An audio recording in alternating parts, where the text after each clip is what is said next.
Ya, Saudara, pemberitaan kami masih terfokus kepada bencana di Sumatera. Bagaimana dengan yang seharusnya dilakukan dalam penanganan bencana banjir di Sumatera?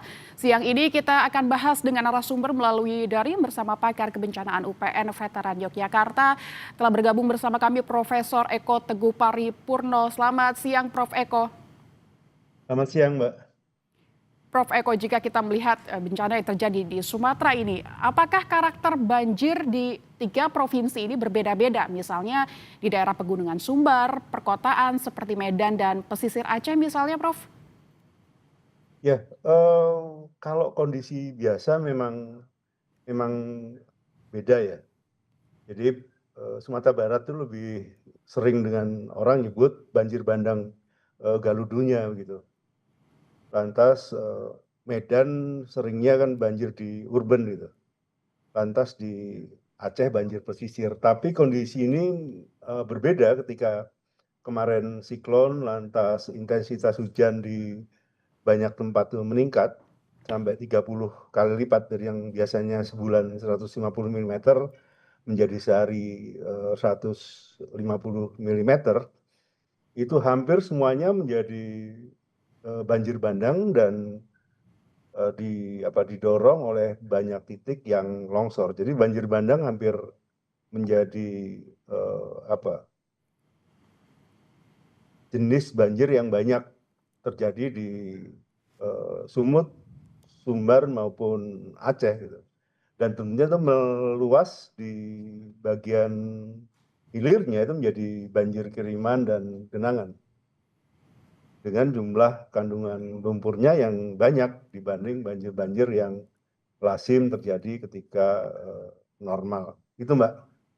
Berarti ada banjir bandang, banjir pesisir begitu, dan juga ada kiriman. Lantas seberapa besar nih, Ya, Prof, pengaruh hujan ekstrim yang kemarin sempat terjadi terhadap kejadian ini? Apakah ini menjadi salah satu faktor utama? ya, eh, ada dua faktor utama. Satu faktor ya tentang intensitas hujan itu sendiri yang besar 30 kali lipat gitulah rata-rata. Sisi lain adalah kerentanan di lahan dan warga itu sendiri gitu. Kerentanan yang terjadi karena eh, lahan tidak mampu lagi menerima intensitas hujan yang sebegitu besar. Karena apa? Ya karena sudah begitu banyak terjadi perubahan eh, tata kelola lahan di kawasan-kawasan das tersebut. Itu, Mbak.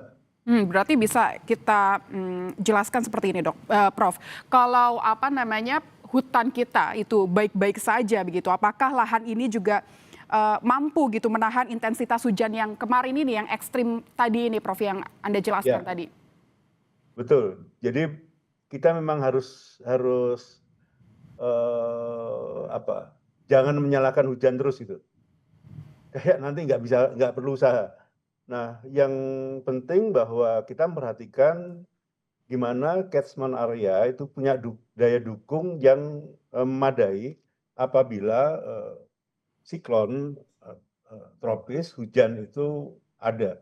Setidaknya kalau dari catatan perubahan tata guna lahan itu meningkatkan 30 sampai 90% ya, ancaman itu menjadi menguat gitu.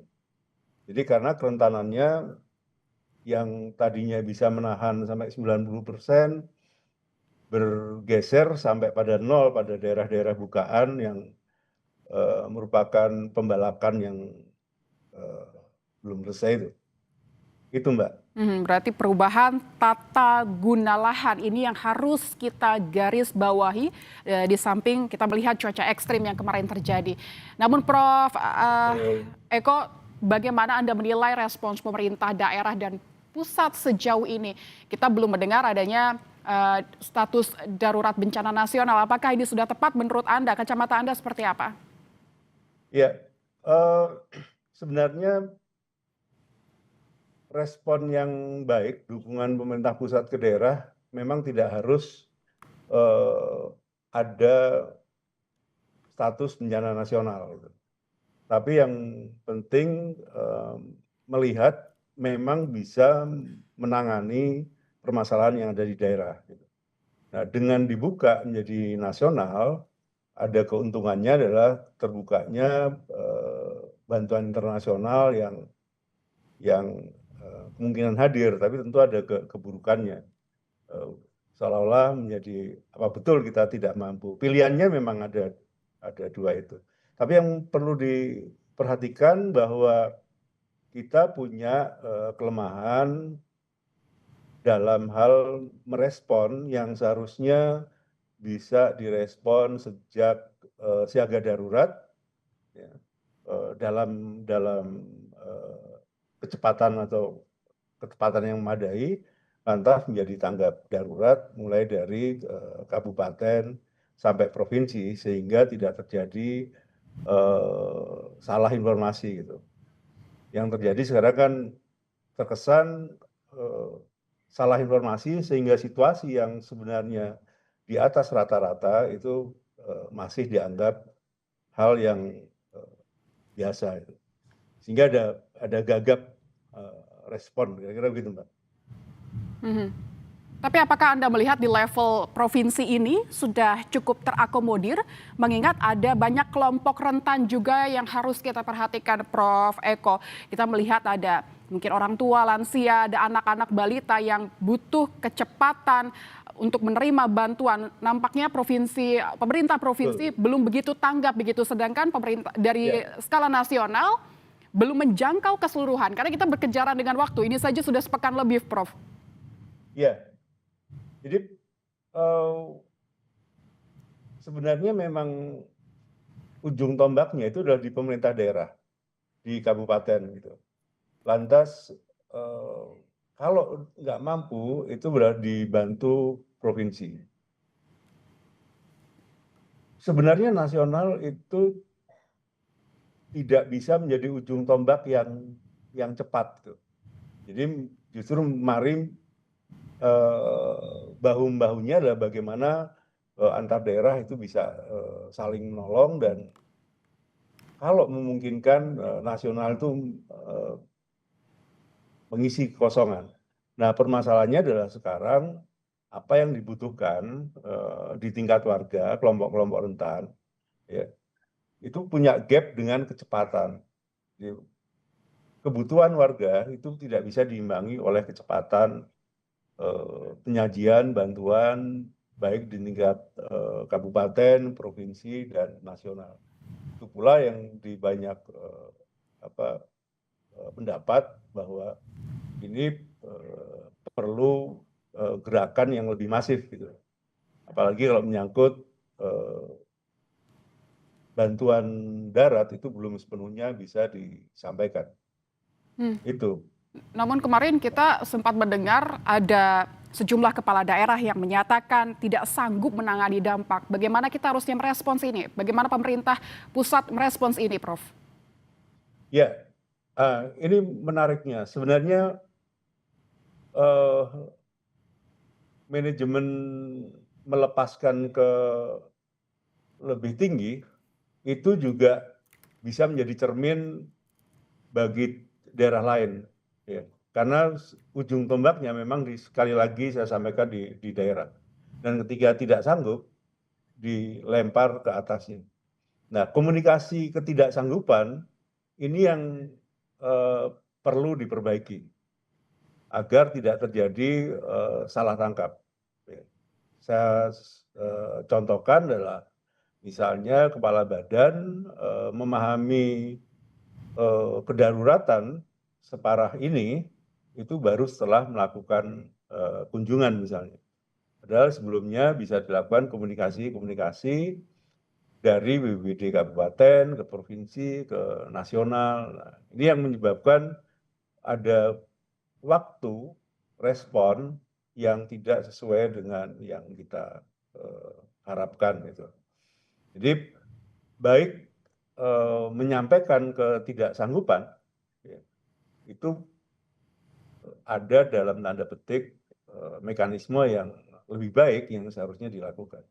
Dari kaji cepat, respon dilakukan dan ternyata butuh bantuan, melakukan memberikan informasi ke lebih atas, itu jadi poin-poin yang harus disampaikan. Itu sih, Mbak. Baik, berarti pelaporan untuk ketidaksanggupan ini ada tahapannya begitu, Prof, ini yang harus dikomunikasikan dengan baik. Tapi mengingat beberapa daerah ini kan tingkat keparahan dan dampaknya ini berbeda-beda, berarti komunikasi ini yang juga harus diteruskan hingga ke atas. Betul. Dan bagaimana pemerintah pusat harusnya bisa memapping ini, Prof? Poin menariknya sebenarnya adalah ketika kegagalan memahami peringatan untuk menjadi sebuah aksi. Jadi sekarang ada istilah aksi merespon peringatan dini itu di banyak daerah. Ya. Ini nggak hanya di sana, mungkin di daerah lain juga. Contohnya adalah informasi tanggal 22 dari BMKG itu belum mampu menjadi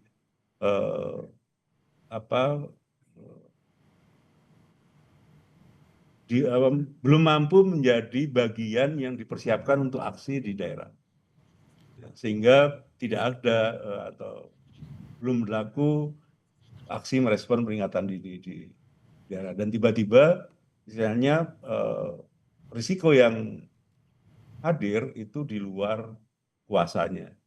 Nah, kalau tahapan ini dilakukan dengan baik, gitu, itu tentu akan tidak sedahsyat gap responnya seperti sekarang. Tentu ini ada diskusi di sana. Jadi kenapa itu terjadi?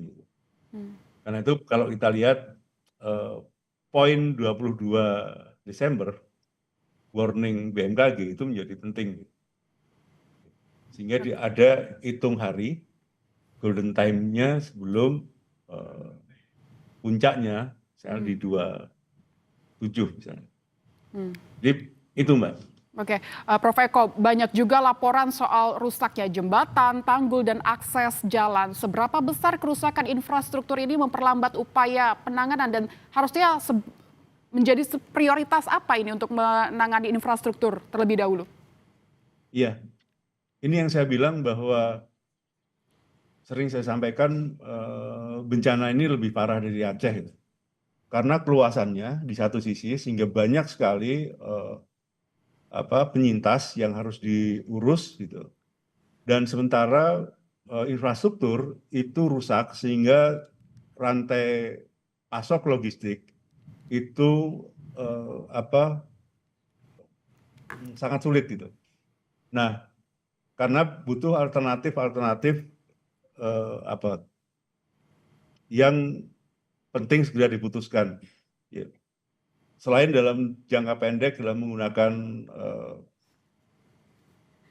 distribusi logistik dengan udara, itu juga bagaimana bersegera membangun infrastruktur, memperbaiki infrastruktur dengan infrastruktur darurat ya ke daerah-daerah isolasi.